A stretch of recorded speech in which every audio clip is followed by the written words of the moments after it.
fazer parte dessa apresentação, porque é um tema que a gente gosta muito, que a gente trabalha já há algum tempo com isso, e a gente tem um pouquinho de afinidade, então assim, nós não somos especialistas, não somos experts, mas é um tema que a gente vem estudando constantemente e a gente gostaria de compartilhar esse conhecimento com vocês. E também fica o convite já para vocês, para os próximos encontros, quem tiver interesse, tiver um conhecimento que acha importante compartilhar aqui conosco no encontro, vem falar com a gente, tal, para a gente poder fazer esse momento de integração mesmo, de compartilhamento de conhecimentos e experiências. Tá? Então eu sou a Débora Brauhart, sou bacharel em administração pela UniOeste, também sou tecnóloga em gestão pública, tá? Pelo Instituto Federal do Paraná. Sou analista de empreendedorismo na Fundação PTI, já tenho uma experiência no PTI de pouco mais de 5 anos que eu trabalho lá. E também tenho um blog onde eu escrevo sobre o tema de empreendedorismo, inovação e criatividade, que é o Vivendo e Empreendendo, e que constantemente temas sobre o Canvas, modelos de negócios, enfim, eu costumo colocar lá, tá? Eu sou a Fernanda Latrônico, sou bacharel em Direito pela UniOeste, mas não tenho nada a ver com Direito. Sou empresária na PEI Publicidade, que é a agência de publicidade ali no Paraguai, e consultora pela WK Consultoria. A minha experiência de consultoria ela ainda é pequena, assim, faz uns 8 meses que eu trabalho com isso, mas foi um tema que eu me apaixonei, é exatamente por isso que a gente tem um contato maior com o Canvas, foi pela consultoria mesmo. Bom, então, para introduzir aqui o assunto, alguém aqui não conhece modelo de negócio, nunca ouviu falar ou ouviu falar muito vagamente? Podem sempre fiquem sem vergonha, gente. Então tá, na verdade, algumas pessoas às vezes confundem o modelo de negócio com o plano de negócio, tá? São duas coisas absolutamente distintas. E o modelo de negócio, ele não é uma estratégia, tá? Você não tem assim, a estratégia da minha empresa é utilizar um modelo de negócio. Ele serve para você pensar estratégias, ele serve para você pensar o seu negócio. Mas ele é uma ferramenta, tá? Ele não é o objeto final, ele não a sua empresa não se resume no modelo. Muito pelo contrário, a sua ideia, ela precisa ser modelada, mas depois aí tem muita coisa pela frente ainda que precisa ser trabalhada, tá? Bom, aqui a Fer vai explicando e a gente vai entrando nesse detalhezinho. O modelo de negócio, ele é uma representação da sua empresa numa tela, que até é a tradução de Canvas, então é a maneira como você representa toda a sua empresa e todo o funcionamento dela em 9 blocos que estarão numa tela. Ele até traz os principais pontos do funcionamento de uma empresa, desde dos clientes, da oferta, da infraestrutura e da viabilidade financeira. E tudo isso nos 9 blocos. Claro que as informações soltas acabam não dizendo muita coisa. Por isso, na hora de montar ele, você tem que tomar muito cuidado para ser bem realista, para conseguir passar essas informações nos 9 blocos. Senão ele acaba não adiantando muita coisa e fica muito mais longe de ter um plano de negócio mesmo. Bom, então, o conceito de modelo de negócio, né, na sua essência, ele quer dizer justamente que é o desenho da tua empresa, tá, para explicar como que a tua organização cria, captura e entrega valor para o seu cliente. Então, é uma forma que você, olhando o quadro do Canvas, você já consegue perceber a dinâmica que a tua empresa interage com os seus clientes, de forma que ela interage com os parceiros, de forma que ela gera receita, de que forma ela tem custo. Então, é o desenho da sua empresa, assim, é o mapa dela. Ela não chega no detalhe da empresa. Tanto é que o plano de negócio, ou planejamento estratégico, ou enfim, outras ferramentas, elas vêm posterior para poder detalhar aquela ideia inicial, porque só o plano de negócio por si ele não resolve. Mas ele é uma ferramenta que, além de você poder organizar as suas ideias, hoje ela é uma ferramenta que ela é apresentada para investidores. Por exemplo, você chega num pitch de investidores, né? Eu não conheço o conceito de pitch. Pitch, na verdade, é uma breve apresentação que você vai fazer para investidores para apresentar a sua ideia de negócio, para quem sabe, né, esses investidores se interessarem pela tua ideia e poderem investir. Então, é uma ferramenta que ela é muito dinâmica e que você consegue entender o funcionamento dela, tá? Então, basicamente, essa é o conceito. A questão do business model, né, ele é uma metodologia que ele foi criada pelo Alex Osterwalder e que ele tem um livro que fala absolutamente sobre isso. A Fer vai passar aqui que a gente trouxe os nossos para que vocês possam ir folheando durante a conversa e vendo um pouquinho como funciona, tá? Bom, e é uma metodologia criada pelo Alex, enfim. Então esse é o livrozinho. Esse daí então são os 9 blocos. É importante dizer que o modelo Canvas ele é o primeiro passo que você tem que fazer para uma empresa. Tipo, é onde você vai conseguir ver toda a sistemática dela de uma maneira simples para conseguir partir para um plano estratégico. Então, ele sozinho não diz muita coisa. Mas esses são os 9 blocos. O relacionamento com o cliente e os canais, que são como a proposta de valor e os segmentos de clientes acabam se comunicando. Do lado esquerdo, tem as parcerias chaves, as atividades chaves, que acabam rodando na empresa, e os recursos chaves. E essa parte aqui de baixo é a parte financeira, que é onde você vai estruturar todos os custos que você tem com as receitas. Aí é ali que você vai ver a viabilidade financeira do seu negócio. Que óbvio que se seus custos forem maiores ou você não tiver um lugar de onde tirar as receitas, você não vai ter como fazer esse negócio rodar de uma maneira certinha. Esses são os 9 blocos, daí agora a gente vai passar cada um separado para a gente conseguir explicar ele melhor. Esse aqui eu vou passar. Oi? Mas não fui eu que coloquei esses efeitos. Uau! Onde a gente tá? Surgiu, ó, não sei, sei lá. Eu tô. Não sei mesmo, gente. Só peguei o slide mestre, tava assim. Bom, gente, então, na verdade, o Canvas, ele não necessariamente precisa ter uma ordem para preenchimento. Assim, quando você está pensando na sua ideia, você pode começar, de repente, a preencher do parceiro ou dos custos da atividade-chave. Não tem. A ordem que a gente vai propor aqui é até a ordem que está proposta no livro, mas assim, eu depois estudando também penso que é uma das formas mais lógicas, né? É mais fácil sempre você começar pelo que você sabe que você tem. Então, se você tem um produto, é mais fácil você começar ele pela proposta de valor. Se você já tem os clientes e você não sabe exatamente o que entregar para ele, é mais fácil você começar pelos clientes. Então, você sempre tem que pensar a partir fazer o Canvas a partir do seu ponto de vista mesmo. Então, se você tem as parcerias, você tem todo o lado direito ali, que é a parte mais razão, mais interna do negócio, é mais fácil você começar por ali e estruturar para o lado direito, do que fazer o contrário. Porque senão você acaba se perdendo na hora de, daí você vai chegar lá no final, tá, mas essa parceria aqui não me ajudou em nada, mas ela é fundamental, sabe? Então, é mais fácil você começar por onde você sabe. Exatamente.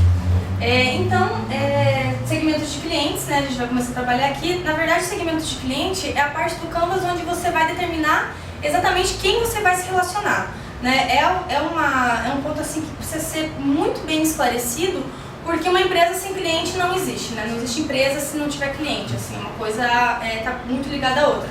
Então, o segmento de cliente é importante que você tenha assim, o máximo de informação possível sobre quem você vai atender, tá? Isso você pode definir o teu mercado, se você vai trabalhar no mercado de massa, ou se você vai ter um cliente mais segmentado, ou se você vai ter um cliente de nicho. Então, é onde você define exatamente quem são as pessoas para quem você está atendendo. Às vezes, o meu cliente são outras empresas, tá? Eles são empresas da área de TI, ou são empresas... Então, assim, é definir quem é esse meu público específico. Isso é muito importante porque se você tem um cliente que não está muito bem definido, a proposta de valor muito provavelmente não vai servir, porque não vai encaixar. A proposta de valor é o do meio. Ele fica no meio bem proposital para você, porque ele é o centro do seu negócio, é o produto que você está tendo, é a solução que você entrega para o seu cliente. É por isso que ele está exatamente no meio de todo o Canvas. Se você, bem o que a Débora falou, se você não tem um nicho de clientes bem definido, a sua proposta de valor fica vaga. E aí você não consegue entregar ela, você não tem como fazer com que essa proposta de valor atinja o seu cliente. É isso que você sempre tem que conseguir fazer. Porque se você tem uma proposta de valor que não é entregue, então você tem um produto que não é vendido, né? E se você tem um cliente que não que você quer que seja seu cliente, mas ele não recebe nada, então tá faltando um link ali. Essas duas peças são as mais importantes de todo o Canvas, porque elas centralizam praticamente toda a receita do que você tem.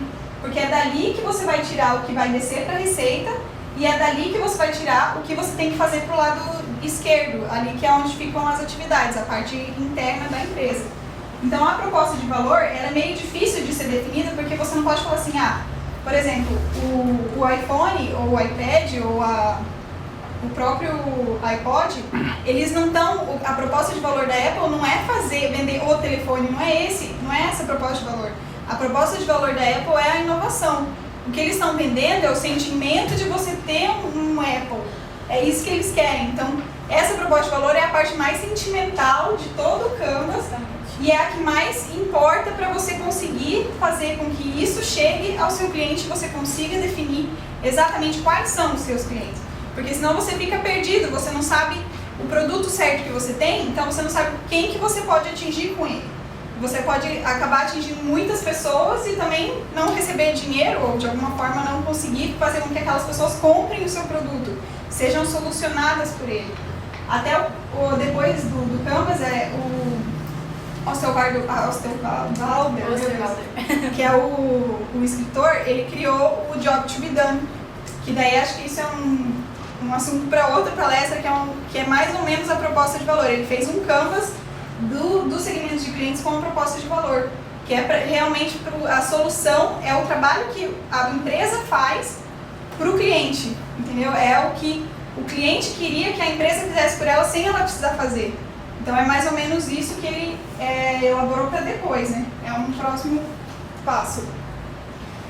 O próximo passo aqui dentro do Canvas são os canais, né? Os canais, eles dizem basicamente de que forma você vai entregar a tua proposta de valor para o teu cliente.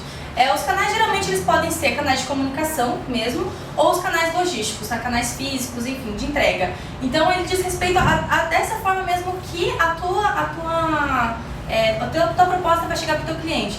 Por exemplo, o McDonald's, que forma que ele entrega o lanche dele, né, para o público dele? Por meio dos franqueados, por meio de estabelecimentos físicos. Já o Google, por exemplo, de que forma que ele entrega o seu produto para os seus clientes? Via web. Então, tem toda a ver assim, da forma como a proposta chega para o teu cliente. Ele é basicamente isso, assim, não tem muito mais a explorar nesse sentido do que essa questão. E a última coisa que acaba ligando a proposta de valor com o segmento de clientes é o relacionamento com os clientes. O relacionamento com clientes foi representado por um coraçãozinho, que é exatamente a ideia deles. É o porquê o cliente resolveu escolher você. Por que aquele segmento de cliente resolveu comprar o produto da sua empresa e não de uma outra empresa, e não da sua concorrente ou e não de uma empresa que acaba não sendo sua concorrente, mas fez o serviço para o cliente. Então, por exemplo, o do iPod é a experiência de você viver, de você ouvir uma música pelo iPod. É esse o relacionamento com o cliente. É você ter a Apple e não ter um Xing Ling, um mouse, essas coisas. Então, é mais ou menos o coração mesmo do cliente, o que move ele a comprar o produto dessa empresa e não da outra empresa. Esse não tem muito o que explicar, mas quando provavelmente vocês forem fazer, vai confundir muito o relacionamento com clientes com a proposta de valor. Mas como são coisas muito interligadas, às vezes acaba se repetindo e não tem o que fazer, né? Como é só uma exposição, se você conseguir colocar essa ideia em qualquer lugar, já é bom melhor do que não colocar ela em lugar nenhum. Mas essa é uma das partes que eu, pelo menos, mais me confundo. Posso interromper? Claro. Aproveitar só aqui um momento, esse relacionamento com os clientes, se é uma empresa de inovação, uma empresa que está lançando um produto novo, que não existe concorrência, nesse caso essa pergunta seria respondida de que forma? Por que o cliente me escolheu? Por que o cliente escolheu meu produto? Porque eu criei uma demanda nele e ele comprou essa demanda? Como seria? Seria mais ou menos isso. Seria você realizar esse trabalho por ele. Você solucionou um problema que nenhuma outra empresa fez. Então você tem a facilidade, você tem a agilidade, entendeu? Pode ser essas duas questões, mas isso também pode entrar na sua proposta de valor, porque se o seu produto for um produto rápido, for um produto barato, ele também vai escolher por aquilo, né? Mas como você não tem concorrente, então acaba sendo... Inclusive, se você conseguir um produto nesse aspecto, nessas características, Murilo, você acaba entrando num outro conceito que a gente trabalha dentro de inovação e tudo mais, que é o conceito do oceano azul. Você deve ter ouvido falar dessa estratégia do oceano azul. É justamente isso, é você conseguir se diferenciar dentro de um mercado onde você pode oferecer uma solução diferenciada e você não está competindo diretamente por preço, como acontece com a grande maioria das empresas, entende? Então é basicamente nesse sentido mesmo, de você pegar essa diferenciação, de você ter essa inovação e conseguir prestar uma solução melhor, de uma forma melhor e muito mais ágil. Então ou até a única solução, né? Até isso acaba sendo, em algumas empresas, esse relacionamento com o cliente acaba sendo a falta de concorrência.